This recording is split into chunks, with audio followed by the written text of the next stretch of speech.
In AD 33, Jesus left and left us a mission. His Spirit came to bring it to fruition. Then Peter pissed off the Sanhedrin, so Saul martyred Stephen.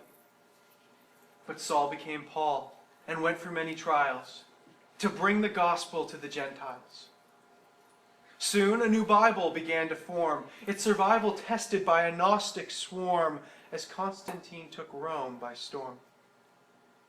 But swift was the fall of Rome, so Augustine made heaven our true home. Dark ages, Quran's pages, the crusade rages on. But the Crusades were nothing. The Crusades were a joke compared to what comes next. The Crusades were a minnow compared to the whale that is about to swallow Europe. In the next stage of AD history, over 100 million people are going to die almost overnight. And it all begins with rats. Or more specifically, Asian rats. That's right, I'm blaming this one on you guys. Asian rats. And what do rats have? Fleas. And what did these particular fleas have? Bubble tea, because they're Asian. No. These fleas had disease. A unique and explosive disease, the likes of which the world had never seen before. Diseased fleas chewing on rats' knees began to spread throughout Asia. And in 1334, in the area surrounding what is now modern-day Beijing, 5 million people died. Approximately 90% of the population dead, almost overnight. But the rats didn't stay in Asia for long. The rats, like a plague from God, traveled fast across the earth towards Europe. Stowing away on riverboats and with merchants and Mongol warriors, the rats traveled from Asia to the west, towards Europe, towards Arabia, towards the Christian and Muslim world, towards the stage of AD history. By 1347, the rats and their fleas had reached Europe.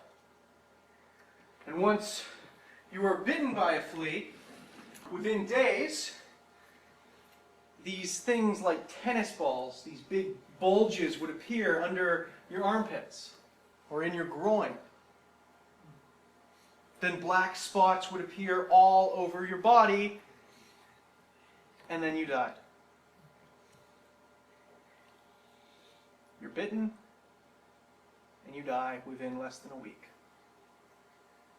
1 week, everything was normal. Churches and farms and pubs all running as normal. The next week, the streets are riddled with bodies. The smell of decaying flesh, death clinging to your nostrils. Everywhere, dead bodies being carried away to mass graves because too many people were dying to give them individual burials. Everywhere you went, mothers screaming, priests praying, rats scurrying, fleas biting, heads itching, bodies decaying, death cheering in its victory. Death celebrating its great accomplishment. Death pleased with himself for creating a moment in AD history so dark, so terrible, so horrid, that subsequent generations would call it the Black Death.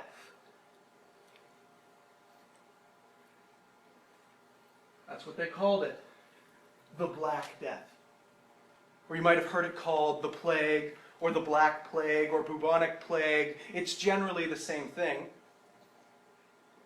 The Black Death was a 4-year period in European history from AD 1347 to 1351, where over half of Europe died. Literally half. Turn to the person next to you. Just turn and look at the person next to you right now. it would either be you or them. You wouldn't both make it. One of you is gone. Yes, you're chuckling over death. You sick people. Literally, that's half the group. Just this line between the group. Half of you would make it and half of you wouldn't. And what do you think that did to European society? What does half your population dying do to a culture? Well, something interesting happens in art after the Black Death. They continue painting normal portraits and scenes of everyday life like they've always done, but something new begins to creep in. Now their pictures of everyday life have skeletons in them. Death begins to be painted right next to everyday life. Death is close. Here, skeletons are literally dancing with the living. As priests and kings and ladies and common folk go about their everyday, they are surrounded on either side by death. Death is not something happening far off to other people in the distant future. No, death is dancing in and around us all. Death is close, hovering beside us, ready to take our hand at any second and lead us in its dance. Fittingly, this movement in art was called the Dance of Death. See, the Black Death caused their culture to picture death as close, as something that dances in and among us all the time. When half your population dies almost overnight, you can't pretend that death isn't close. You can't run from death when everywhere you go, corpses are blocking your way on the street. You can't live as if death weren't real when everywhere you look, death is as real as life. What the Black Death did is it forced medieval culture to confront the reality of death. Death became their teacher. Art and culture and religion and philosophy grew and developed out of the Black Plague and was enriched by wrestling with their mortality. Death was so real, they couldn't deny it. But in our modern first world country, death doesn't always seem that real, does it? In Canada or the US or England or Hong Kong, we don't really have an equivalent of the Black Plague to cause us to reflect on death. I mean, sure, people still die in wars, right? But those are usually fought somewhere else, like in the Middle East. It's not personal or real for us in the way death was real on the street outside your front door during the Black Plague. Death isn't really built into our modern culture in the way it was back then. Using science and modern medicine, we've managed to push death out of our worldview. Back in the 1300s, an 18-year-old was basically middle-aged. In the past, you grew up, and then almost immediately, you began preparing for death. You graduate, you put on your hat, and then next you're trying on what you're going to be buried in for your funeral. But now today, many of us can go 50 or 60 years before death is even on our radar. Today, the vast majority of us die in a hospital, tucked away from daily life. But in the past, you died at home. Your family would take care of the body. The room in the house where you died would become a reminder forevermore that death was part of life, built into the very architecture of your home. In the Middle Ages, infant mortality was so bad that if you had 6 kids, maybe only 2 or 3 would survive. the average child grew up having numerous siblings who died. And so death was ingrained into your worldview from the very start. Today, the infant mortality rate is almost non-existent. Most of us don't have to deal with death until we are older and our worldview is already solidified. So when someone we love later eventually dies, it's not just sad. It's mind-blowing. Because our minds have not encountered it before. It wasn't on our radar. At least, it's not on our radar the way people in the past or during the Black Death had it. We are an anomaly in history. We are perhaps the first people ever to have the technology and medicine needed to keep death out of our daily worldview. One psychologist even diagnosed our modern society as being in denial of death. He published a book about it called The Denial of Death. The book went on to receive the Pulitzer Prize, but ironically he couldn't receive the prize because he died 2 months earlier.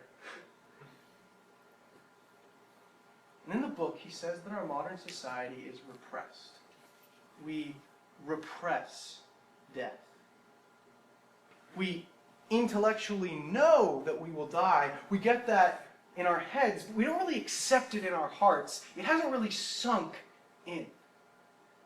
Sure, we occasionally worry about death, but then we change the subject. Death isn't really dinner conversation. We move on to something brighter and less gloomy. We deny death.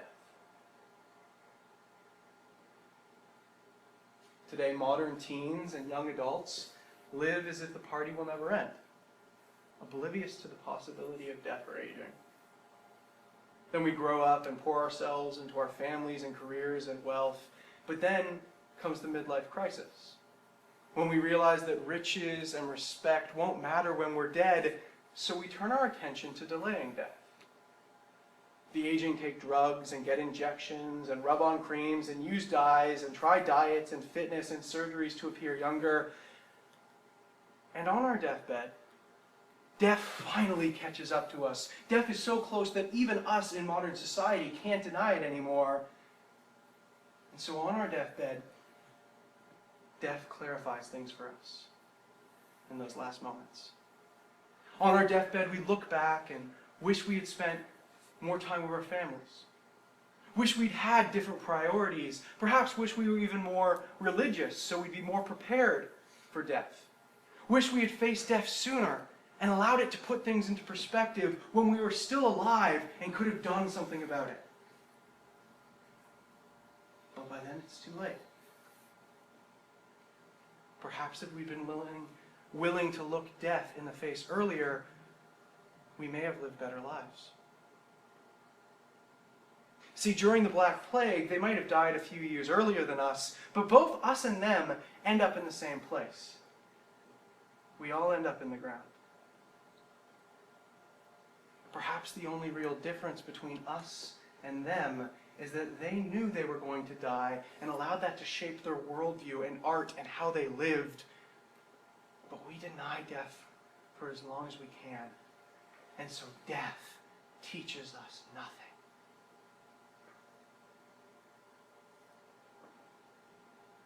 You are going to die. You're dying right now. Every minute you get 60 seconds closer to death. Death isn't just something that happens to other people.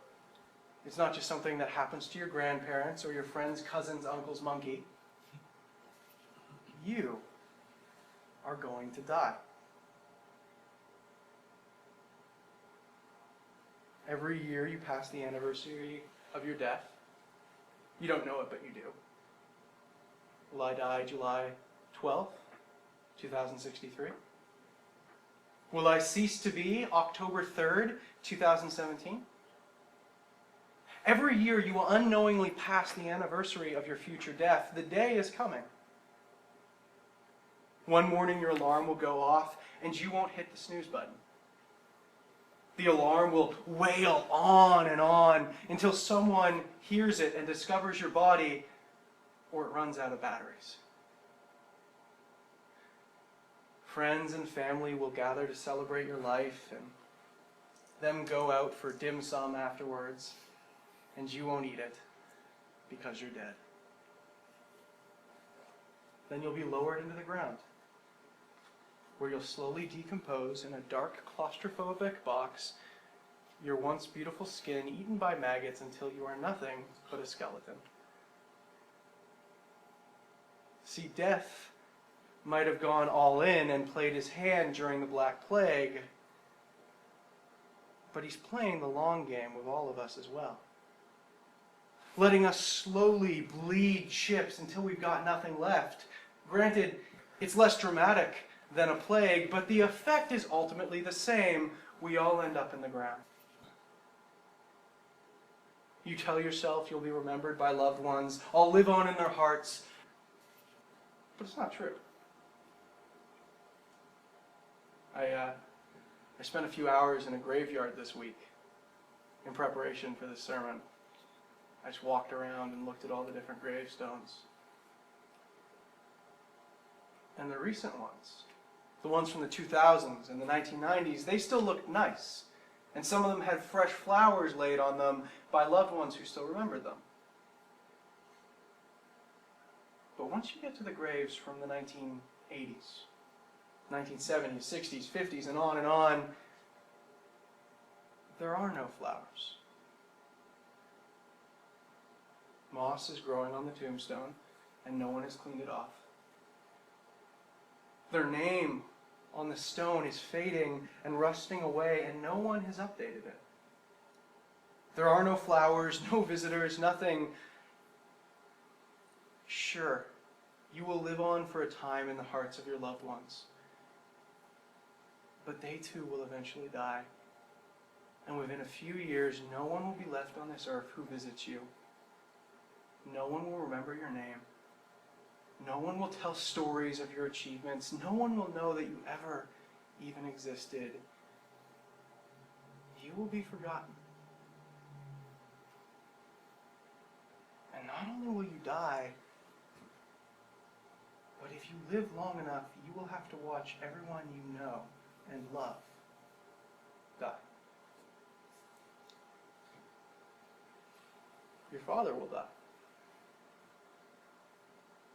There will come a time when he will never call you again, never surprise you again, never be proud of you again. Your mother will die. You'll mourn and eventually you'll move on, but occasionally you'll walk past someone wearing her perfume and it'll hit you all over again that she's gone.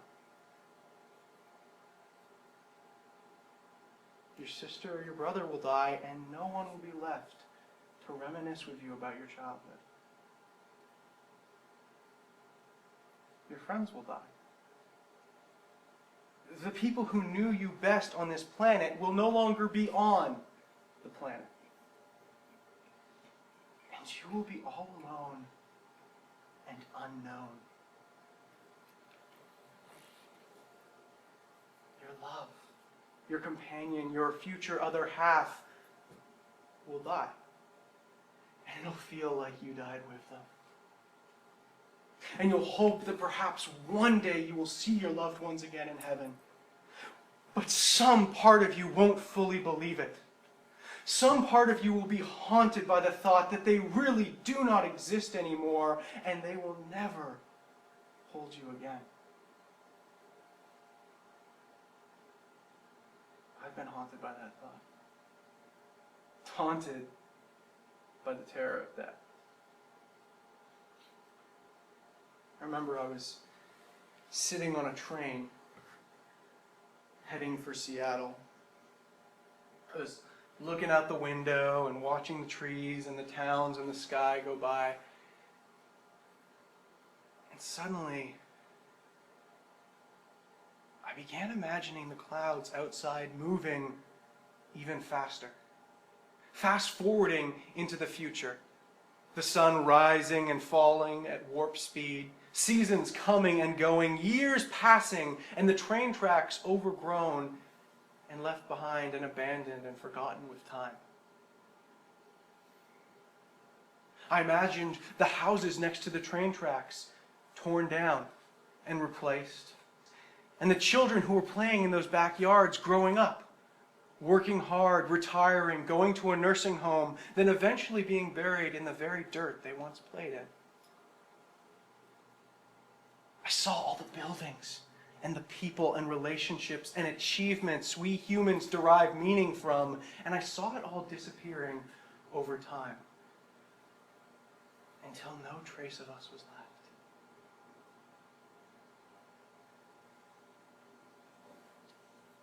And then I snapped back to reality, returned to the present, and I looked around me on the train because everyone else was going on as if life was normal. People were reading and texting and laughing, and a man was coming around to make sure that everybody had a ticket. And a few rows up, there was a mother who was holding her baby. And it must have jarred something in me, because suddenly I had a flashback of my own mother when I was a small child. I was on my back in the bathtub, looking up at her as she knelt down next to me, washing my hair. This is one of my favorite memories. She poured shampoo on my scalp, and she gently rubbed it in. She was smiling, and she tenderly said things to me. Water up to my ears, I look up at her smile, and I feel such safety and peace.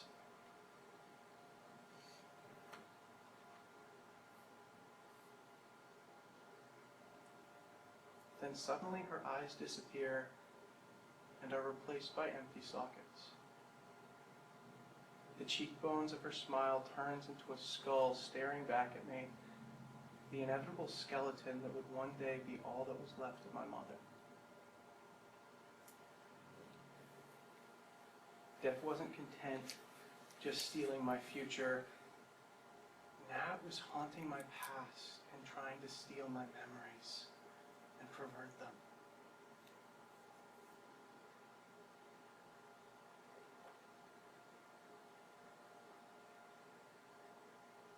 The train came to a slow stop, pulling into the station. My mind was still racing, my heart was thumping, I was overwhelmed by this thought of death. It was probably the closest I've ever gotten to a panic attack. I hurried out the train doors onto the platform, desperate for some fresh air. I looked around at all the people getting on and off the train, women rushing to work, men greeting their waiting families, children holding on to their parents in the crowd, and all of them appeared to be skeletons dancing around me, oblivious to the oblivion that awaited them.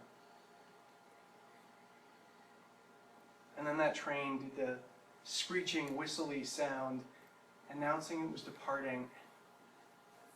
Some part of me screamed with it.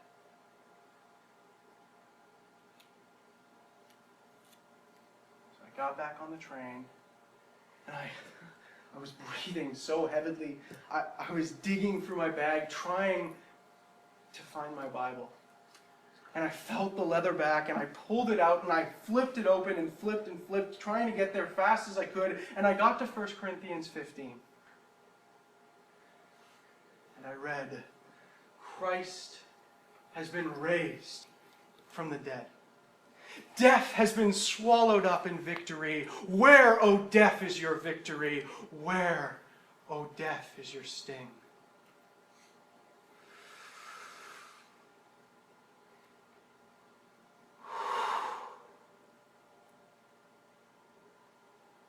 And my soul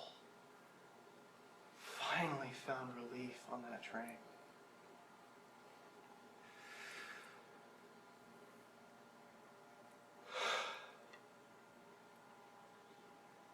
Christ defeated death. Jesus died on a cross, but then rose again on the third day, showing once and for all that death is not the end.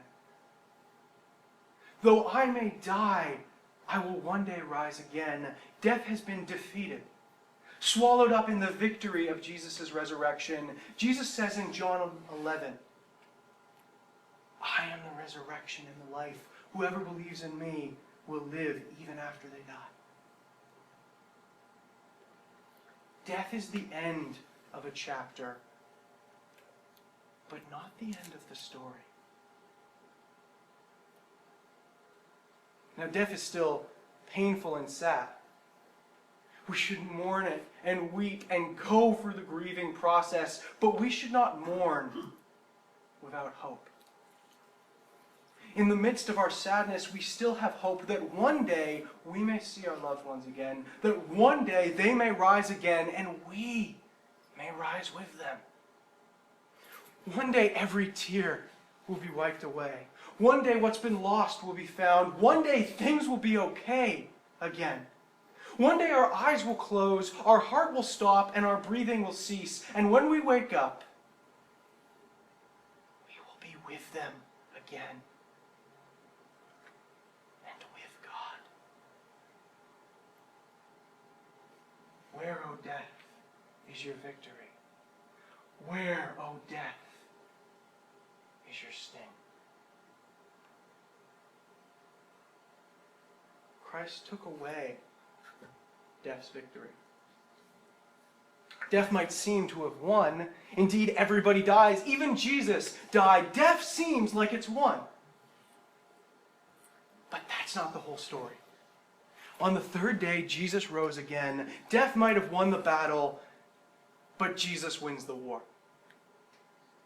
Jesus resurrects and steals the victory from death. And if we are on Jesus' side, we too may die, we too may lose the battle of death, but we will not lose the war. If we trust in him, we will eventually be victorious over death. We too will have life beyond the grave. Where, O death, is your victory?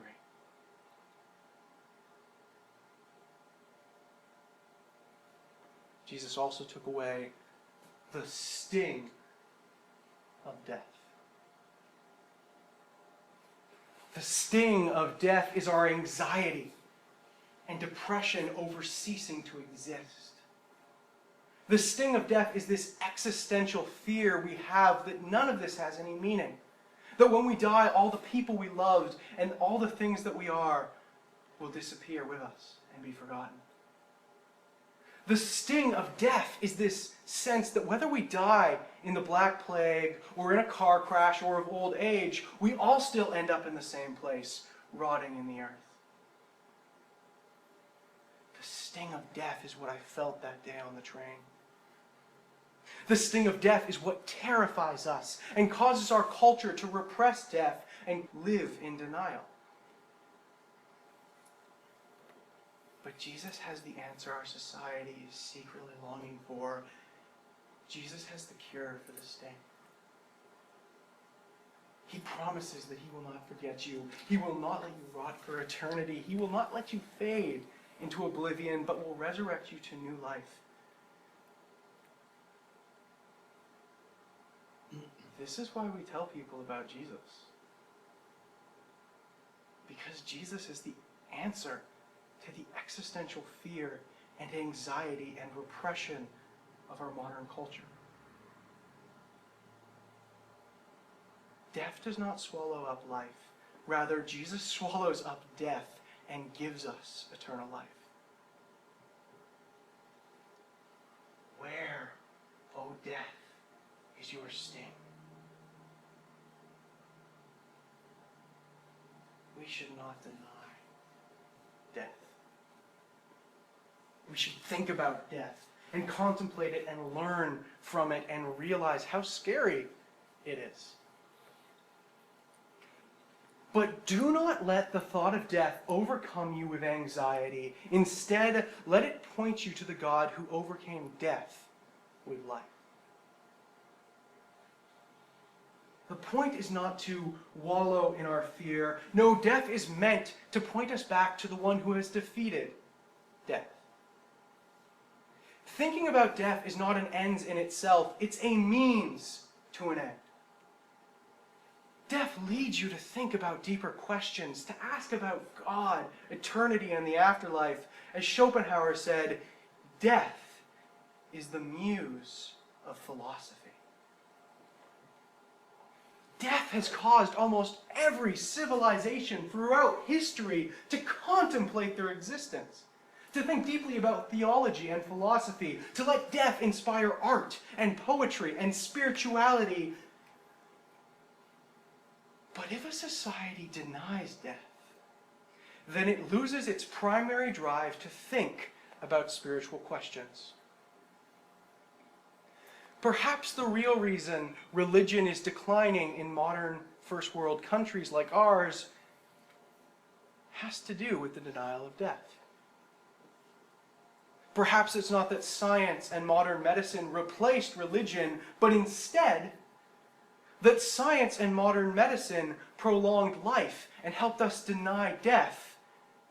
And so we no longer ask the questions that God once answered.